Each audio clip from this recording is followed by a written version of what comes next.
Hi, I'm Peggy and Salz here at Mobile Growth Summit. We have been taking opportunity to talk to some of our speakers, some of our sponsors.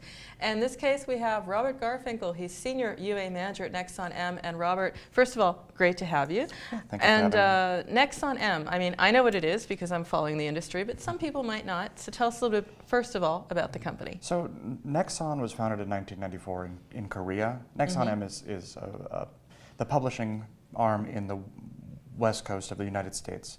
We're of course headquartered in Korea still. Nexon is really well known for MapleStory, and we originated the free-to-play model on web and PC in about 1995. You did that? You originated? Yeah, well, I mean, not me. Not you, but our okay. company was the first to put what we would call now in-app purchases in a free-to-play online experience. But that's the history of the corporation. What we've been doing for the last number of years with Nexon M is that we're trying to bring Western expertise in publishing and in gaming to the Eastern development might that is the Korean gaming development scene. So building those bridges in a way. Yeah. I mean, it's been done, well, it's been attempted quite a lot of times, rather famously with GREE. There's a lot of Bandai Namco. There's a lot of other very large Asian publishers that have made serious inroads in testing or in bringing their brands westward. With really notable, Nintendo comes to mind. We're not quite on the same maybe level as a Nintendo in terms of brand awareness in the West, but we have a very strong presence in our home markets. And you also work a lot. I mean, you're traveling in both directions, right? Spending a lot of time in APAC? A lot of, well, one of the great things about being in the Bay Area is that you're surrounded by the most advanced technology in the ad tech world, which is, of course, what user acquisition is. It's all advertising technology. So because we see the newest stuff coming in and we are able to test and we are able to learn things at a more rapid rate than some of our contemporaries in Asia, there's a lot of trips back and forth to pass knowledge, to bring what expertise we can to the more global offices.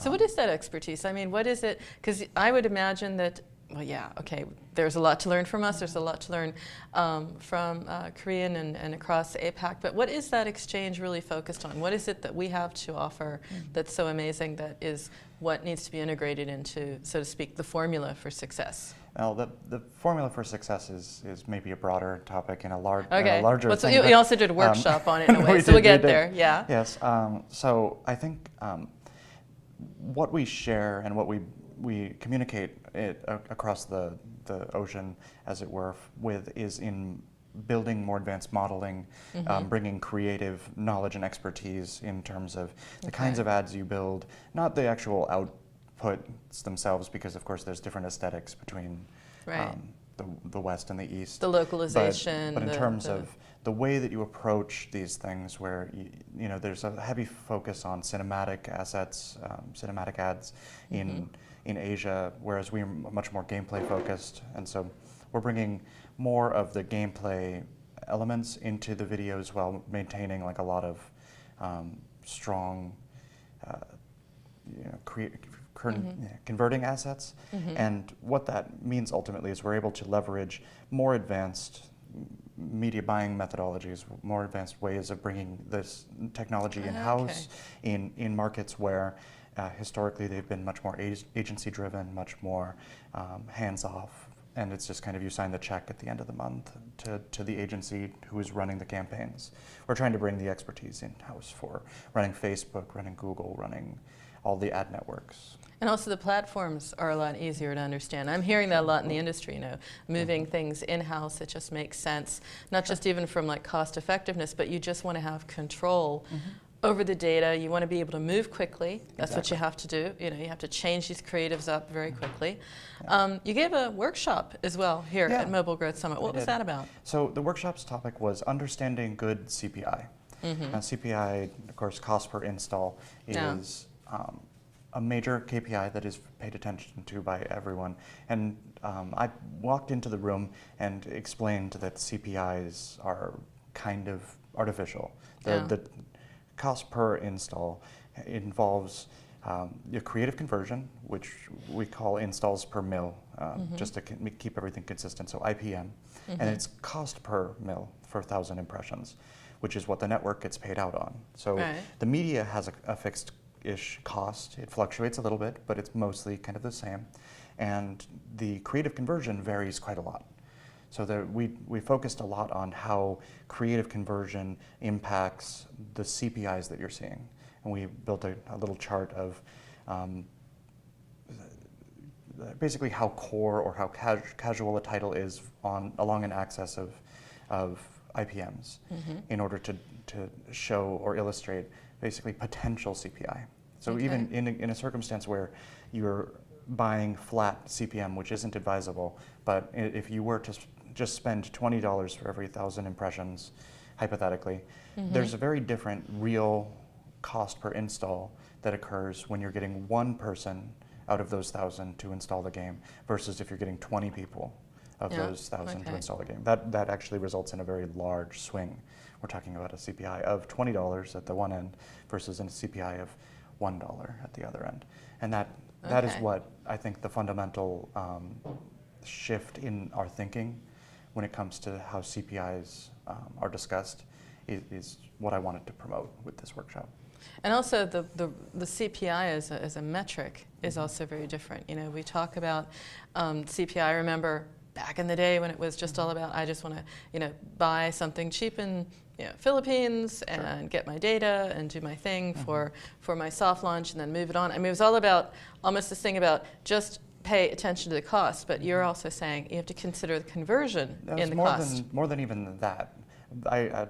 One of the major points in this whole conversation is that there's no really such thing as a good CPI, except insofar as the CPI is lower than your LTV, your lifetime value. Yeah. So if you have an LTV of 24 cents, even if you can drive a 25-cent CPI, that is a bad CPI. Got it. If you have a lifetime value of $50, any number lower than $50 for a CPI is a good number. And that is a fundamental understanding that I think maybe gets missed sometimes. It's obviously part of the grander formula when we're talking about games and the business around them, because you do have to bring users in, and you do have to pay oftentimes in certain markets for these things. But there's a right price for every user.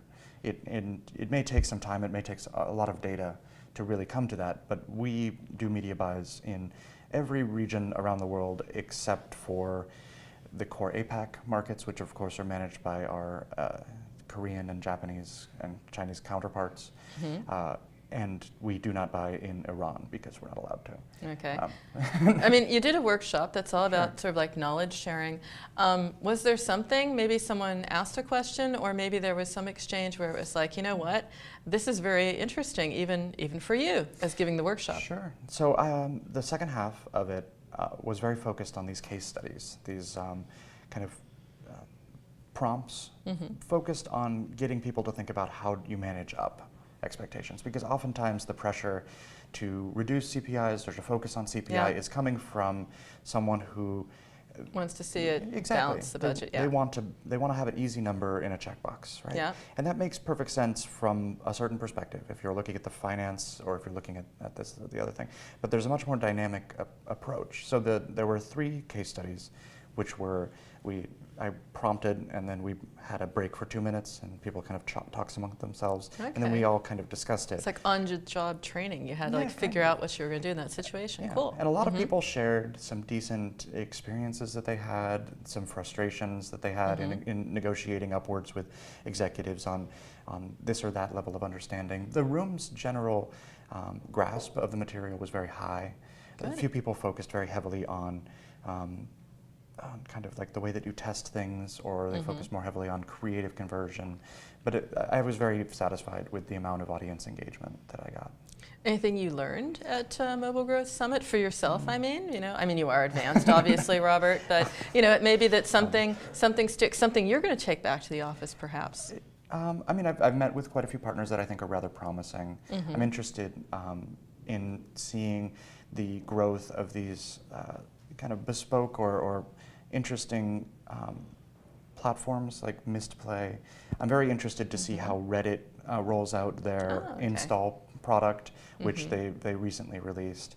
And I'm very, I had a good meeting with Adjust to talk about their most recent addition to the fraud suite, the click verification and impression verification, which I think has a really good opportunity to bring better technology towards the fraud prevention side of the business, which is, of course, a very large concern for any publisher. So this will be the third time, I think, you were at a Mobile Growth Summit event, right? Yes. Third so time? I was What on keeps you coming back?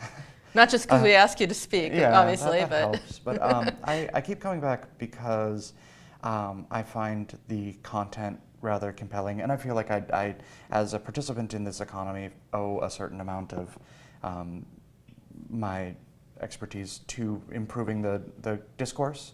I do believe that while we all might be in competition with one another for an audience, those audiences vary and they differ, and if you make a good product, you've made a good product. Ultimately, the level of the user acquisition philosophy, that is, impressions are verifiable and performance can be tracked, and you can build a business off of advertising in a certain sense. This philosophy deserves promotion. Deserves to be brought to the fore. that you can really monetize with advertising, which is true. You can. I mean, and it's also thinking about, data at a user level. I know that, so you can segment. I mean, are you that far in your thinking, how to now approach the next big, the big step to be more cost effective or just be more efficient in your spending? Is it about segmentation? What's the next step now once you get your head around the right KPIs? I think, so segmentation is very important, especially when it comes to the social channels where you have lookalike campaigns, right? So you have these algorithms from the major social networks that allow you to find people who look functionally or demographically similar to an audience that you designate. And those have been around for a few years, and I think that they are some of the most impactful methods. But I find that what we're moving more towards as an industry is in automation of the bidding technology, machine learning within the way that you are engaging with the media that is not purchased in such a direct audience fashion. So you have a network with, let's say, 10,000 publishers. That's just a number pulled out of nowhere. Of those publishers, they're the long tail formula, famously written down and noted by an Amazon employee in a book.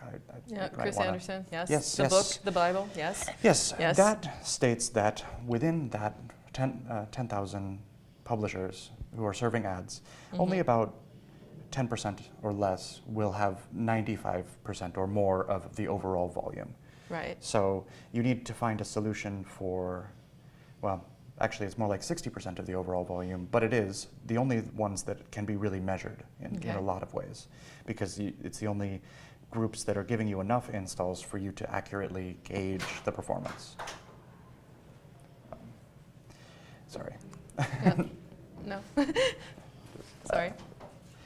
But just to continue my thought. Oh, it's Wes. I thought it was someone I needed to interview. Okay. No, I just needed a battery. No problem. No problem. I thought you were the guy who was waiting out. Okay. We're good. Sorry, that just We're distracted me. So what I was saying was about the long tail, right? So there's these two approaches. You can build a system that automates the front half, right? You can find a way to identify key performance indicators that guide a bid, either automated or non.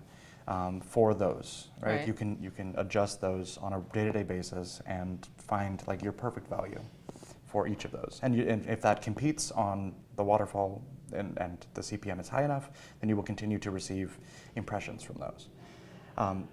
The problem is the remaining really large chunk of publishers, the long tail. These are oftentimes a very large portion of the overall installs, 40 to 60% are in this 1 to 3 publisher bracket.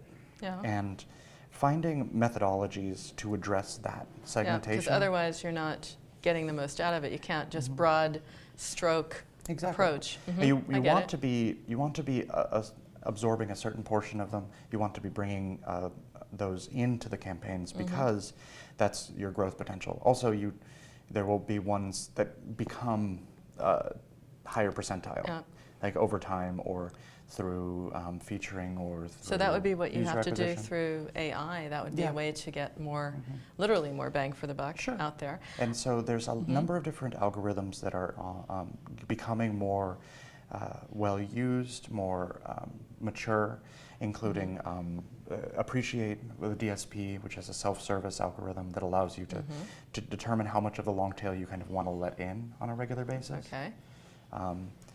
There's a number of others. I think that this year we're going to see this technology really coming to the fore and becoming much more impactful towards user acquisition. Makes sense, because we want to get more out of what we have. You can't ignore that. I mean, you gave a workshop and you share freely, which is what I love about talking with you, Robert. So if you could end on, you know, a growth hack for 2019, maybe something we're not watching. You know, it doesn't have to be so simple. It could just be like a trend or something to keep track of. I mean, we talked about AI. We talked about looking again at the long tail, thinking about segmentation differently, rethinking CPI, which was very smart in your workshop. But leave us with one more. So I don't much like the term growth hack. Okay, no one does really. It's BuzzFeed, I know, but okay. But what I would say is that what we're seeing in emerging markets is an extremely fascinating and an extremely large opportunity. So, you know, we're all familiar with the lessons learned by the growth of the Chinese app market, which is that early movers who got into the market early enough and found a place remained as top grossing apps to this very day. Although, over time, native players become larger and larger. And in the particular case of China, because of the government controls, it's rather pronounced. However, a similar trend is occurring in a number of different markets, insofar as the user literacy rate for gaming is increasing over time as more and more gaming apps are downloaded. User retention increases, user monetization increases, and to the point where markets like Russia, Brazil, Turkey, India even can be extremely meaningful, not only from a user perspective, but also from an ad monetization or IAP perspective. They do require heavier levels of localization. They do require a lot of consideration, especially in terms of where you're buying your media, what you're optimizing for, and how you're checking your assumptions for things like LTV, because there are just different profiles for different markets in a broad sense because of that literacy aspect. But of course, once you've cracked it, then you can sort of, you know, move it out across the markets, because the platforms are better this year. You know, at least that's very good. Telecom is reaching a new series of heights in a lot of these countries, and we're really bringing stuff to the fore. Sorry, just so distracting. We're really able to see these trends moving in a positive direction for these markets. I think we're going to see a lot more China-like markets in the next 10 years in mobile gaming. Well, that's great, because that means this is it. Go global with your app in 2019. Robert, thanks so much for taking the time with Mobile Growth Summit, and thank you for tuning in.